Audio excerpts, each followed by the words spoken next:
পছন্দের কত কিছুই ছেড়ে দিই আমরা। ছোটোবেলার সেই ৮ আনা দামের চকলেট, ২ টাকা দামের আইসক্রিম পছন্দের ছিল খুব, কিন্তু সময়ের পরিবর্তনে ছেড়ে দিতে হয়েছে। মাটির টুকরো কিংবা ইটের টুকরো গাছে ছুঁড়ে মেরে কাঁচা আম খাওয়াটা ছিল অতি পছন্দের। এখন ফ্রিজে থাকতে থাকতে পচে যায়, কিন্তু খাওয়া হয় না, ছেড়ে দিয়েছি।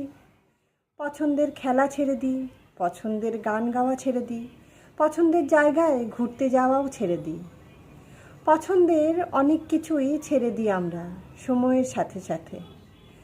কাজেই কাউকে আমাদের পছন্দ হয় তাই বলে যে তাকে আমরা ছাড়তে পারবো না এমনটা কিন্তু নয়, এমনটা ভাবারও কোনো প্রয়োজন নেই। সে সেখানে যেতেই পারে যেখানে তার মন টানে। আমাকে ছেড়ে গিয়ে কেউ যদি অন্য কোথাও ভালো থাকে, সুখে থাকে, তাহলে আমি তাকে সেখানে এগিয়ে দিয়ে আসতে চাই।